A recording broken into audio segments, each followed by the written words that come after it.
केंद्र सरकार ने बुधवार को नई शिक्षा नीति को मंजूरी दे दी। करीब 34 साल बाद आई शिक्षा नीति में स्कूली शिक्षा से लेकर उच्च शिक्षा तक कई बड़े बदलाव किए गए। बच्चों पर से बोर्ड परीक्षा का भार कम कर दिया जाएगा, तो उच्च शिक्षा के लिए भी अब सिर्फ एक नियामक होगा। पढ़ाई बीच में छूटने पर पहले की पढ़ाई बेकार नहीं होगी। 1 साल की पढ़ाई पूरी होने पर सर्टिफिकेट और 2 साल की पढ़ाई पर डिप्लोमा सर्टिफिकेट दिया जाएगा। प्रधानमंत्री नरेंद्र मोदी की अध्यक्षता में हुई मंत्रिमंडल की बैठक में नई नीति पर मुहर लगाई गई। इसमें 2030 तक प्राइमरी, प्री प्राइमरी से लेकर उच्चतर माध्यमिक तक 100% और उच्च शिक्षा में 50% प्रवेश दर हासिल करने की बात कही गई है। शिक्षा पर सरकारी खर्च 4.43% से बढ़ाकर जीडीपी का 6% करने का लक्ष्य है। जाने नई शिक्षा नीति की 20 खास बातें, कैसे बदल जाएगा स्कूल कॉलेजों का एजुकेशन सिस्टम।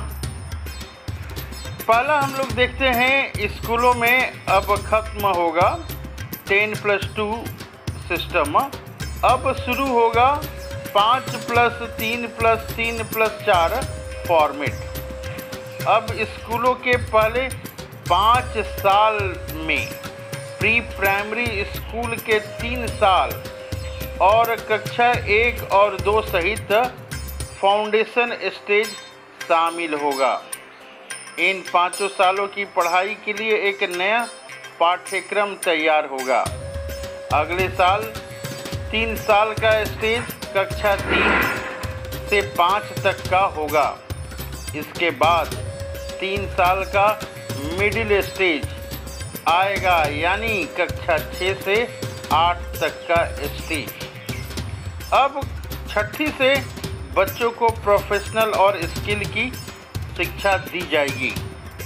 स्थानीय स्तर पर इंटर्नशिप भी कराई जाएगी। चौथा स्टेज यानी कि कक्षा 9 से 12वीं तक का 4 साल का होगा। इसमें छात्रों को विषय चुनने की आज़ादी रहेगी। साइंस या गणित के साथ फैशन डिज़ाइन भी पढ़ने की आज़ादी होगी। पहले कक्षा 1 से 10 तक सामान्य पढ़ाई होती थी। कक्षा 11 से विषय चुन सकते थे। अभी तक सरकारी स्कूल पहली कक्षा से शुरू होते हैं, लेकिन नई शिक्षा नीति लागू होने के बाद पहले बच्चों को 5 साल के फाउंडेशन स्टेज से गुजरना होगा। फाउंडेशन स्टेज के आखिरी 2 साल पहली कक्षा और दूसरी कक्षा के होंगे। 5 साल के फाउंडेशन स्टेज के बाद बच्चा तीसरी कक्षा में जाएगा, यानी सरकारी स्कूलों में तीसरी कक्षा से पहले बच्चे के लिए 5 लेवल और बनेंगे। 5+3+3+4 के नए स्कूल सिस्टम, एजुकेशन सिस्टम में पहले 5 साल 3 से 8 साल के बच्चों के लिए, उसके बाद के 3 साल 8 से 11 साल के बच्चों के लिए, उसके बाद के 3 साल 11 से 14 साल के बच्चों के लिए, और स्कूल में सबसे आखिरी के 4 साल 14 से 18 साल के बच्चों के लिए निर्धारित किए गए हैं। दूसरा पॉइंट देखते हैं हम लोग, कक्षा 6 से रोजगार परक शिक्षा। नई शिक्षा नीति को अंतिम रूप देने के लिए बनाई गई समिति का नेतृत्व कर रहे डॉक्टर कस्तूरी रंगन ने कहा, अब 6ठी कक्षा से ही बच्चों को प्रोफेशनल और स्किल की शिक्षा दी जाएगी। स्थानीय स्तर पर इंटर्नशिप भी कराई जाएगी। व्यावसायिक शिक्षा और कौशल पर जोर दिया जाएगा। नई शिक्षा नीति बेरोजगार तैयार नहीं करेगी। स्कूल में ही बच्चे को नौकरी का जरूरी प्रोफेशनल शिक्षा दी जाएगी। तीसरा पॉइंट हम लोग देख रहे हैं, 10वीं और 12वीं की बोर्ड परीक्षा आसान होगी। 10वीं और 12वीं की बोर्ड परीक्षाओं में बड़े बदलाव किए जाएंगे। बोर्ड परीक्षाओं के महत्व को कम किया जाएगा। कई अहम सुझाव हैं, जैसे साल में 2 बार परीक्षाएं कराना, 2 हिस्सों ऑब्जेक्टिव और व्याख्यात्मक श्रेणियों में इन्हें विभाजित करना आदि। बोर्ड परीक्षा में मुख्य जोर ज्ञान के परिणाम पर होगा, ताकि छात्रों में रटने की प्रवृत्ति खत्म हो। बोर्ड परीक्षाओं को लेकर छात्र हमेशा दबाव में रहते हैं और ज़्यादा अंक लाने के चक्कर में कोचिंग पर निर्भर हो जाते हैं, लेकिन भविष्य में उन्हें इससे मुक्ति मिल सकती है। शिक्षा नीति में कहा गया है कि विभिन्न बोर्ड आने वाले समय में बोर्ड परीक्षाओं के प्रैक्टिकल मॉडल को तैयार करेंगे, जैसे वार्षिक, सेमेस्टर और मॉड्यूलर बोर्ड परीक्षाएं। नई शिक्षा नीति के तहत कक्षा 3, 5 एवं 8वीं में भी परीक्षाएं होंगी, जबकि 10वीं एवं 12वीं की बोर्ड परीक्षाएं बदले स्वरूप में जारी रहेगी। चौथा पॉइंट हम लोग देखते हैं, 5वीं कक्षा तक मातृभाषा में पढ़ाई। तो यहाँ देख रहे हैं हम लोग कि नई शिक्षा नीति में 5वीं तक और जहाँ तक संभव हो सके 8वीं तक मातृभाषा में ही शिक्षा उपलब्ध कराई जाएगी। 5वें पॉइंट की ओर चलते हैं, स्कूलों में ऐसा होगा बच्चों की परफॉर्मेंस का आकलन। बच्चों के रिपोर्ट कार्ड में बदलाव होगा। उनका 3 स्तर पर आकलन किया जाएगा। एक स्वयं छात्र करेगा, दूसरा सहपाठी करेगा और तीसरा उसका शिक्षक। नेशनल असेसमेंट सेंटर परख बनाया जाएगा, जो बच्चों को सीखने की क्षमता का समय समय पर परीक्षण करेगा। 100% नामांकन के जरिए पढ़ाई छोड़ चुके करीब 2 करोड़ बच्चों को फिर से दाखिला दिया जाएगा। 6ठे पॉइंट की ओर जाते हैं हम लोग। इसमें ग्रेजुएशन में 3 और 4 साल की डिग्री, मल्टीपल एंट्री और एग्जिट सिस्टम होगा। उच्च शिक्षा सचिव अमित खरे ने बताया कि नई नीति में मल्टीपल एंट्री और एग्जिट यानी कि बहुस्तरीय प्रवेश एवं निकासी व्यवस्था लागू किया जाएगा। आज की व्यवस्था में अगर 4 साल इंजीनियरिंग पढ़ने या 6 सेमेस्टर पढ़ने के बाद किसी कारणवश आगे नहीं पढ़ पाते तो कोई उपाय नहीं होता, लेकिन मल्टीपल एंट्री और एग्जिट सिस्टम में 1 साल के बाद सर्टिफिकेट, 2 साल के बाद डिप्लोमा और 3 से 4 साल के बाद डिग्री मिल जाएगी। यह छात्र के हित में एक बड़ा फैसला है। 3 साल की डिग्री उन छात्रों के लिए है जिन्हें हायर एजुकेशन लेना नहीं है और शोध में नहीं जाना है। वहीं शोध में जाने वाले छात्रों को 4 साल की डिग्री करनी होगी। 4 साल की डिग्री करने वाले स्टूडेंट 1 साल में एमए कर सकेंगे। नई शिक्षा नीति के मुताबिक यदि कोई छात्र इंजीनियरिंग कोर्स को 2 वर्ष में ही छोड़ देता है तो उसे डिप्लोमा प्रदान किया जाएगा। इससे इंजीनियरिंग छात्रों को बड़ी राहत मिलेगी।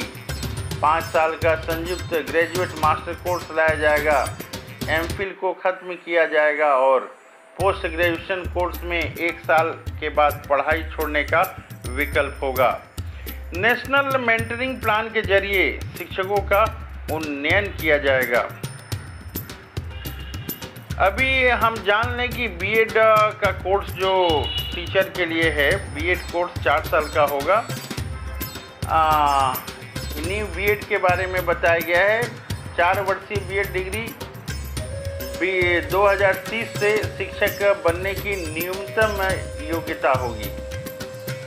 नीति के अनुसार पेशेवर मानकों की समीक्षा एवं संशोधन 2030 में होगा और इसके बाद प्रत्येक 10 वर्ष में होगा।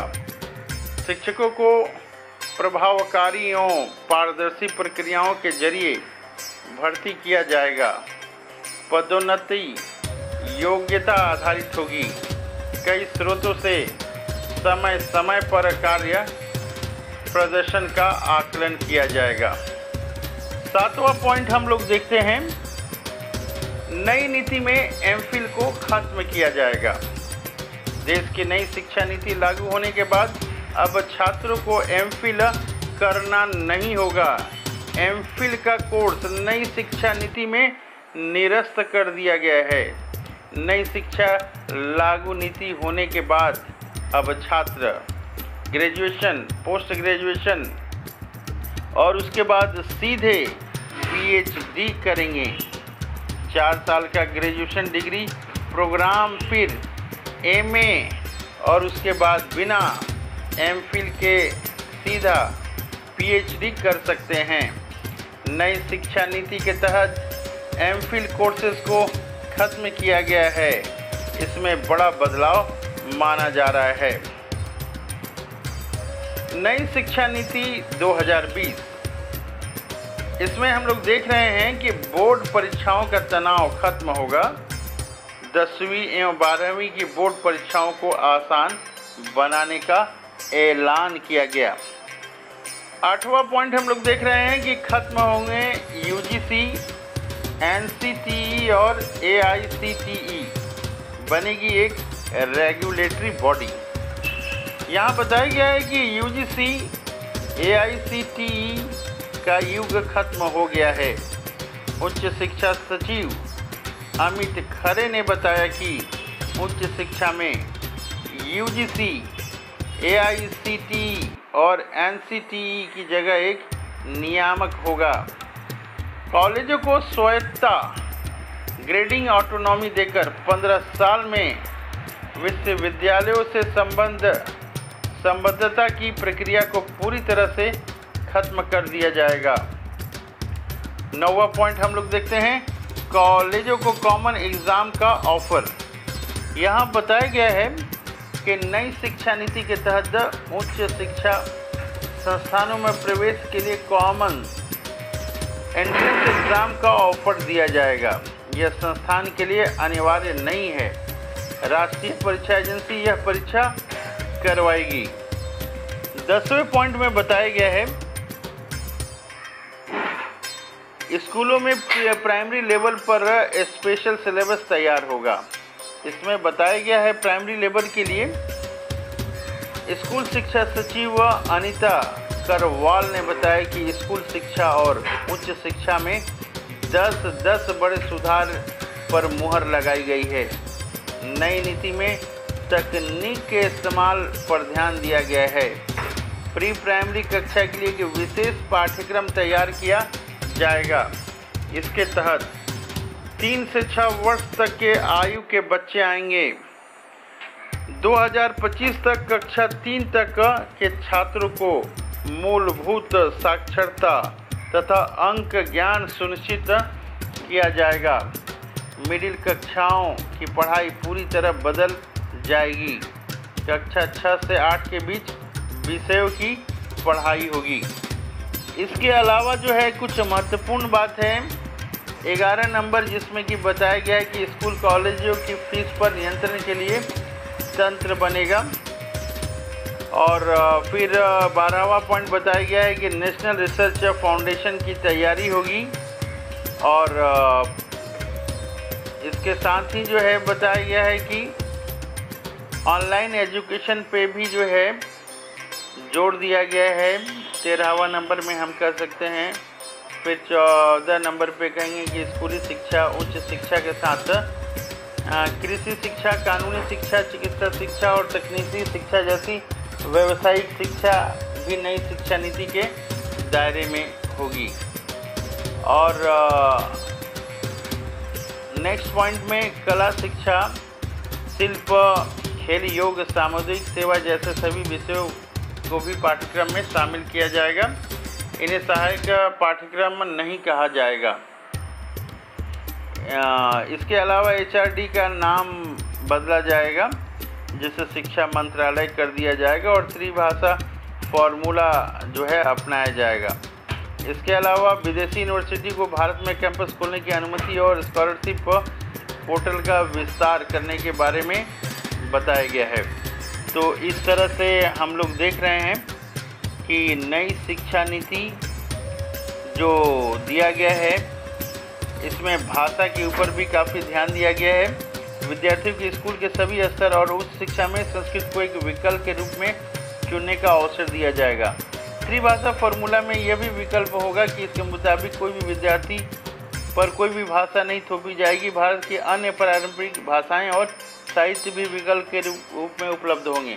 विद्यार्थियों को एक भारत श्रेष्ठ भारत पहल के अंतर्गत 6 से 8 ग्रेड के दौरान किसी समय भारत की भाषाओं पर एक आनंददायक परियोजना गतिविधि में भाग लेना होगा। कोरियाई, थाई, फ्रेंच, जर्मन, स्पेनिश, पुर्तगाली, रूसी भाषाओं को माध्यमिक स्तर पर पेश किया जाएगा। इस तरह से हम लोग देख रहे हैं कि भाषा के बारे में काफ़ी ब्रॉड प्रावधान किए गए हैं। और लास्ट में हम लोग देख रहे हैं कि विदेशी यूनिवर्सिटियों को भी कैंपस खोलने की आज़ादी होगी। इसमें नई शिक्षा नीति में विदेशी विश्वविद्यालय को भारत में कैंपस खोलने की अनुमति मिलेगी। एक्सपर्ट का कहना है कि इससे भारत के स्टूडेंट विश्व के बेस्ट इंस्टीट्यूट व यूनिवर्सिटी में एडमिशन ले सकेंगे। उन्हें विदेश जाना नहीं पड़ेगा। SC, ST, OBC और के स्टूडेंट के लिए नेशनल स्कॉलरशिप पोर्टल को बढ़ाया जाएगा। NEP 2020 के तहत स्कूल से दूर रह रहे लगभग 2 करोड़ बच्चों को मुख्य धारा में वापस लाने के लिए प्रावधान किया जाएगा। तो ये हुई कुछ मुख्य बातें जो कि नई शिक्षा नीति में ये बताया गया है। इसके अलावा हम लोग देख रहे हैं कि इसमें ऑनलाइन एजुकेशन पर भी जोर दिया गया है। नई सुधारों में टेक्नोलॉजी और ऑनलाइन एजुकेशन पर जोर दिया गया है। कंप्यूटर, लैपटॉप और फ़ोन इत्यादि के जरिए विभिन्न ऐप का इस्तेमाल करके शिक्षक को रोचक बनाने की बात कही गई है। हर जिले में कला, करियर और खेल संबंधी गतिविधियों में भाग लेने के लिए विशेष बोर्डिंग स्कूल के रूप में बाल भवन स्थापित किए जाएंगे। अभी हमारे यहाँ डीम्ड यूनिवर्सिटी, सेंट्रल यूनिवर्सिटीज़ और स्टैंड अलोन इंस्टीट्यूशंस के लिए अलग अलग नियम हैं। नई एजुकेशन नीति के तहत सभी के नियम समान होंगे। तो ये हुई कुछ नई शिक्षा नीति से संबंधित बातें।